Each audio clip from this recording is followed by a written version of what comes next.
RTP. Un gusto recibir a un amigo de esta casa. Así es. A todos los varas nos caen bien a nosotros. Así es, está el ingeniero. Bienvenido el ingeniero Alejandro Varas. Bienvenido. Déjame presentarlo por lo menos. Es que tanto hablan de mí que ya pues. Ya. Me han invocado aquí, me he sentado como conductor. Bienvenido Alejandro. Muchas gracias. Experto en privacidad, manejo de datos. ¿Qué nos viene a traer hoy al panel? Bueno, me han invitado a hablar justamente sobre los virus potenciados con inteligencia artificial. A ver, esto me resulta a mí nuevo. ¿Cómo puede uno ser más vulnerable o qué hace más poderosos a los virus a través del uso de las tecnologías de inteligencia artificial? Bueno, el principio sigue siendo el mismo, el no hacer nada es el mayor de los riesgos. Ya, entonces el desarrollar un criterio preventivo es lo que hace que las personas eviten o disminuyan las posibles amenazas. ¿Cuál es el asunto? No, obviamente una cosa es hablar desde la experiencia o desde la técnica y otra cosa es hablar como un ciudadano común que a duras penas utiliza tecnología y no conoce estas amenazas. Para mí la comparación siempre es como que yo te invite a un sector muy peligroso de la ciudad. Tú ya deberías tener el criterio de decir, a ese lugar no voy. Lo mismo ocurre con la tecnología. Pero son estas herramientas de inteligencia artificial, estos modelos de lenguaje, avenidas para que los virus entren a los dispositivos, o más bien son otras tecnologías usadas por los virus que entran por los mismos lugares de siempre, sea una estrategia de phishing o sea alguna otra vulnerabilidad. Se siguen clasificando de la misma manera, ¿no? O sea, podemos estar hablando de un virus simple, como también podemos hablar de un troyano, de un ransomware o una técnica de phishing, ataque de día cero, etcétera. ¿Cuál es la diferencia entre un virus, vamos a ya decirlo tradicional, ¿verdad? Que es simplemente un programa que te descargas o instalas sin darte cuenta en tu equipo, a un virus potenciado con inteligencia artificial? Este virus aprende. Este virus se da cuenta cuántas seguridades tiene el usuario, el dispositivo, que es objetivo del ataque, y comienza a buscar la vulnerabilidad siguiente. Entonces prácticamente aprenden a descartar posibilidades y comienzan a ver cuál es el punto de vista al que pueden ingresar. De la misma manera, por suerte, pues obviamente las empresas de antivirus están haciendo lo mismo. Ya los antivirus también tienen, hay una nueva generación de antivirus que les permiten justamente evitar este tipo de ataques, porque así como quieren atacarnos y entrar, tenemos que ver la manera de contrarrestarlo.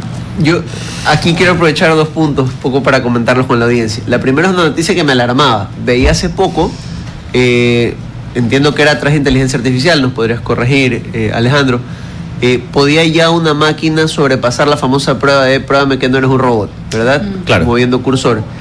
Y la segunda pregunta, esto lo veía a propósito de una revisión del connotado software Pegasus, es, fuera del phishing, ¿existe hoy, junto al software Pegasus u otros de ciberespionaje, si se quiere, la llamada interacción cero, es decir, la capacidad de penetrar un dispositivo sin la necesidad de que abras un mensaje o des clic al contenido de ese mensaje? Estas son las 2 preguntas que quería comentar contigo. Claro, técnicamente sí es posible poder tener una penetración de tipo cero. Obviamente habría que tener mucho acceso al entorno donde se está utilizando el dispositivo. Hay maneras de poder interceptar mensajes a través de la señal de internet, inclusive de la señal celular. Obviamente hay que tener, digamos, demasiadas llaves para ciertas puertas específicas que te permiten hacer eso. Entonces un software como Pegasus no es que es milagroso y todopoderoso, sino que tiene el acceso adecuado para poder hacer ese tipo de intervenciones. La primera pregunta se me escapa en este momento. El uso de la inteligencia artificial para vencer la prueba no soy un robot. Ok, la prueba de Turing, gracias, sí. De hecho es uno de los primeros desafíos con los que se utilizó la inteligencia artificial, porque la idea es poder ver qué tan reemplazable es la interacción humana en ciertos procesos. Y lo que busca el test de Turing inicialmente es probar la humanidad. Ya se ha demostrado, inclusive el CAPTCHA, que es una forma muy comercial del test de Turing aplicado, ya ha sido superado por la inteligencia artificial. ¿Esto qué significa? Finalmente vulneraron ese método, es hora de encontrar un método mucho más seguro que le complique la vida a la inteligencia artificial para que no lo vuelva a hacer. Es tan sencillo como eso. Simplemente ya la inteligencia artificial demostró que hay que actualizarse. Ingeniero Varas, el fin de semana, pudiendo conversar con el esposo de una querida y también con una gran amiga de aquí del panel, con Pamela, estábamos hablando justamente de la inteligencia artificial, de los programas que permiten programar a través de inteligencia artificial, pero te quitan ciertas potestades, como tu propiedad intelectual, cada vez son más abiertos, pero hay un costo en esto. Y el peligro está en que muy pronto ya no existirán las claves tan seguras como para impedir el ingreso de que a través de la inteligencia artificial se puedan pues violentar ciertos sistemas. ¿Caminamos hacia qué? Porque lo desconocido trae cierta incertidumbre, pero lo que ya tenemos aún más, no es que lo tenemos totalmente dicho o cubierto.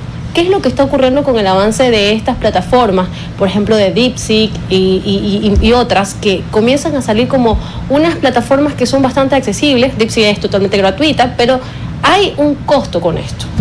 Me gusta mucho tu pregunta porque justamente estás hablando del dilema ético de la tecnología. Uh-huh. Y aunque no lo crean, yo por más de que trabajo en este ámbito, lo que menos quiero es estar rodeado de tecnología. Yo sí creo que tenemos que llegar a ese equilibrio en el que, así como la calculadora científica fue una amenaza para el mundo académico en su momento, que ahora es simplemente una herramienta más, lo mismo tiene que ocurrir con la inteligencia artificial aplicada. ¿Cuál es el problema? Es esta idolatría que el consumo de electrónica y tecnología en general tiene ante una innovación. Okay. Aparece la inteligencia artificial, pues obviamente cambia las reglas del juego. Sin embargo, mucha gente dice, es momento de ser reemplazado, en lugar de decir, ¿qué debo hacer con esta herramienta para ser más eficiente, poder cuidar mejor de mi tiempo y de mis tareas, enfocarme en lo importante? Y respecto al dilema sobre la propiedad intelectual y demás, yo te puedo decir, desde el mundo de la programación ya se utiliza inteligencia artificial generativa para escribir código, pero es el código más sucio e ineficiente que puedes encontrar. Entonces, la labor de los ingenieros de software de la actualidad es ser el corrector o el editor de la inteligencia artificial para asegurarte que no estés implementando software peligrosa o inseguro. Pero justamente, o sea, ¿hasta qué nivel nosotros tenemos que alimentar a esa inteligencia artificial? O sea, de alguna manera, no sé, o sea, estos aparatos nos escuchan. Sí. Y si están apagados, nos escuchan. De alguna manera tienen ese control. Y mientras tú más corrijas a esa inteligencia artificial, obviamente hace una humanidad extremadamente vaga. O sea, yo lo que estoy viendo es que la humanidad en sí ya era vaga y ahora es re vaga. Que no, pero es que sí, ¿por qué? O sea, estoy de acuerdo, completamente de acuerdo. Los jóvenes con la herramienta de ChatGPT, ¿cómo es? GPT. En español, ChatGPT. Ay, qué bonito, qué inteligente, niño César. Esto no es radio RTP. Entonces, yo sí veo un peligro para esas generaciones jóvenes, que esa ineficiencia y esa incapacidad para poder decidir o tomar decisiones y pensar por sí solas. Sí, y ese problema se repite desde que yo recuerdo que tenía acceso a internet. Mucha gente se vuelve cómoda y copia y pega y se acabó. Y de hecho, algo que inclusive le dije alguna vez aquí a Jorge Chuya, que me invitó alguna vez a su podcast, yo le dije, para mí la humanidad no está condenada con la inteligencia artificial a un fin como Terminator. Estamos más cerca de Wall-E que de cualquier otra cosa, porque la gente se está haciendo floja, vaga, cómoda, piensan que da pereza cocinar en lugar de aprender a cocinar y prefieren pedir a domicilio sin las consecuencias económicas y nutricionales que eso puede impactar, sin perjuicio de que nos guste hacerlo o no, pero una cosa es que el exceso de un hábito nos puede generar daño. Entonces yo pienso lo mismo, yo soy súper ahí sí agnóstico tecnológicamente porque digo, esto me va a servir hasta cierto límite. Claro. Okay, o sea, no está mal, por ejemplo, en mi caso estoy tratando de ser autodidacta en el tema de prompts para poder consultar mejor a ChatGPT.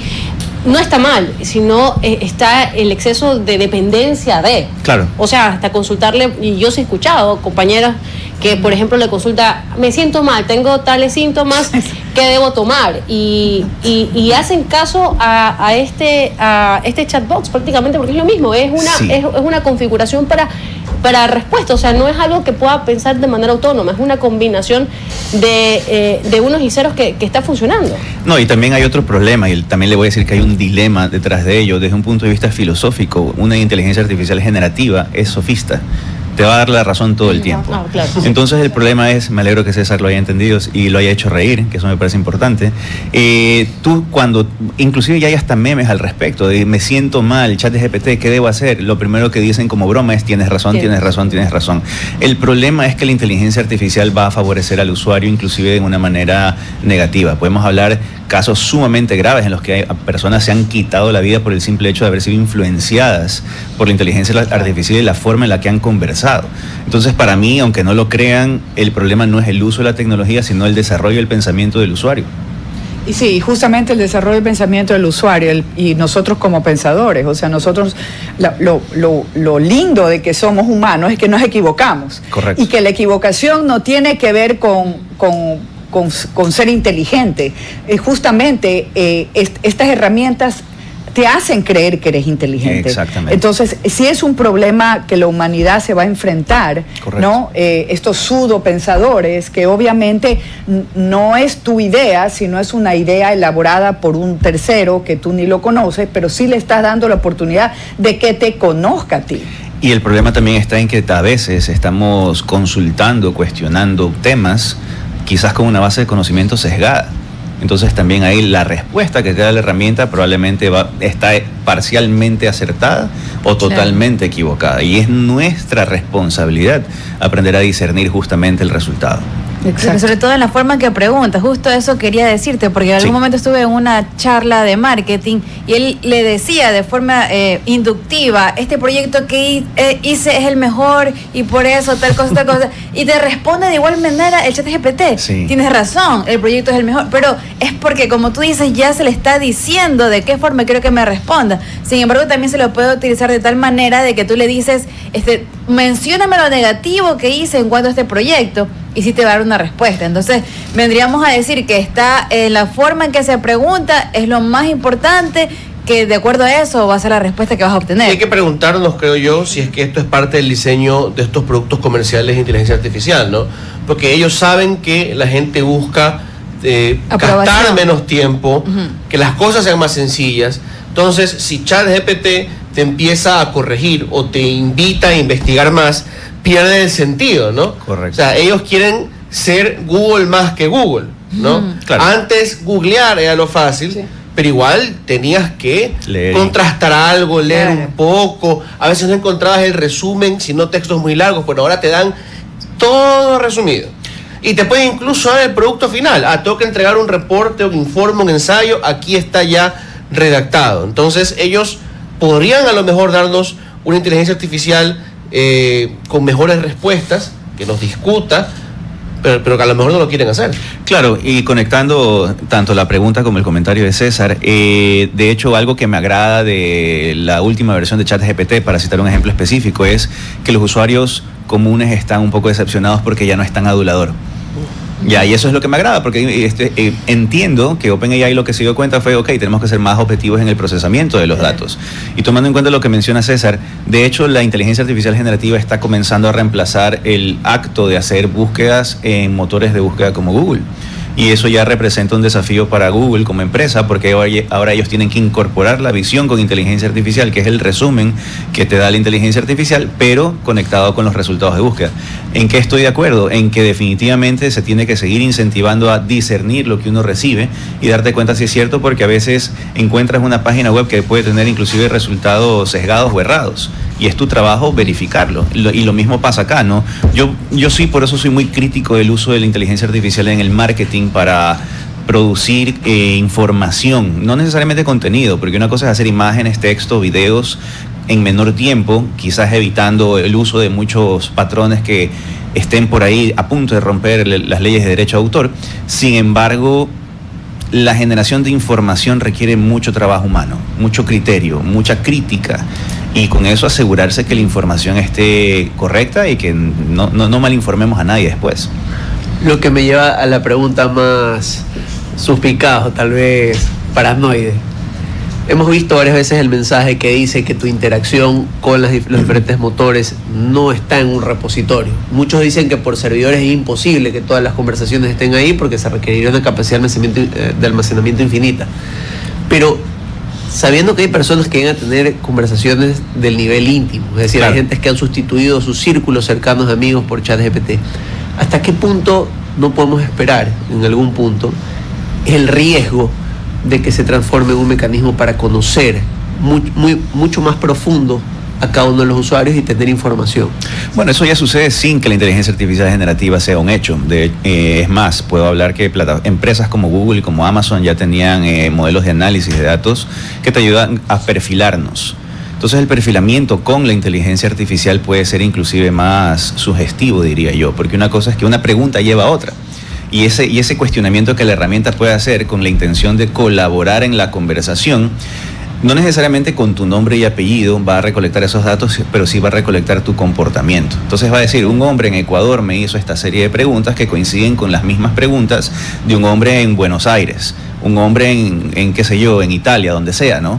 Y la idea es que comienzan a almacenar esa información y la acumulan para poder decir, en nuestra plataforma existen tantos hombres de tanta edad, tantas mujeres de tanta edad con estos intereses. ¿A quién le interesa esa información? ¿A quién se la vendo? Y ahí es donde quizás más adelante en tu publicidad comienzan a aparecer cosas relacionadas con lo que hablas, como ya no sucede. Bueno, es parte también de la huella digital que se deja, de la Exactamente.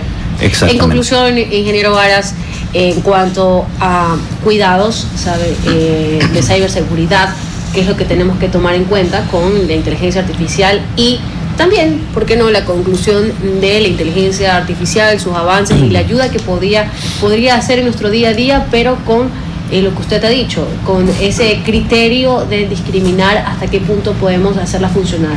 Claro, la tecnología nunca va a reemplazar a la humanidad, es así de simple. Lo único que creo que tenemos que hacer es, mientras más avanza la tecnología, más tenemos que trabajar en nuestra propia humanidad.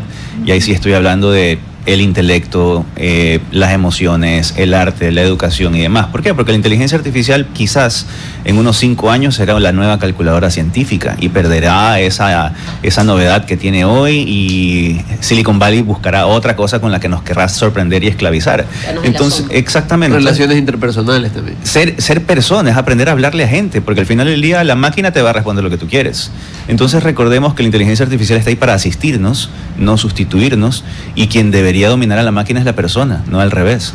Y justamente ese es el tema impactante, que para mí es muy importante, el ver cómo la humanidad va a evolucionar.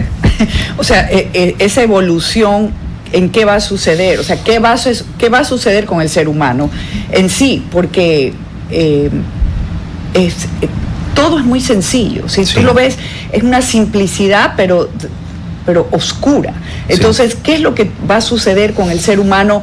Porque una cosa es que tú puedes filtrar, yo puedo filtrar, nosotros podemos conjugar el verbo filtrar, pero estamos hablando de las masas. Correcto. ¿No? Había un documental muy interesante sobre cómo crear un influencer y cómo la mentira del influencer puede realmente crear una historia que otros quieren emular, pero realmente, y nosotros podemos llegar a ese punto. Mira, para mí ya lo estamos. Yo sí te puedo decir, como te digo, no, yo puedo ser muy entusiasta de la tecnología, pero a la vez también soy el primero en el que dice ten cuidado cuando lo usas. Y voy a citar otra película. Hay una película hecha por Mike Judge del 2006 llamada La Idiocracy en inglés. Ya no sabría traducirlo correctamente, ¿no? Pero es prácticamente el mundo que vivimos hoy sin inteligencia artificial. Todos muy estimulados por cosas externas, delirios de fama, querer ser cosas muy superficiales en lugar de seguir invirtiendo en nuestra humanidad y en nuestro desarrollo del pensamiento y demás. Entonces sí creo que sí estamos viviendo esa realidad distópica, pero justamente gracias a eso deberíamos despertarnos y darnos cuenta que no es suficiente depender de la tecnología, tenemos que recuperar el control de nuestras vidas y entender dónde la tecnología juega un rol importante. Bien, ha estado con nosotros el ingeniero Alejandro Varas Hinojosa para hablar sobre inteligencia artificial, ciberseguridad, temas importantes que son necesarios tratarlos porque son del día a día actualmente debido a todos los cambios que se generan de manera ya no diarios de 24 horas, sino en menos. Gracias por habernos acompañado. A ustedes por la invitación. RTP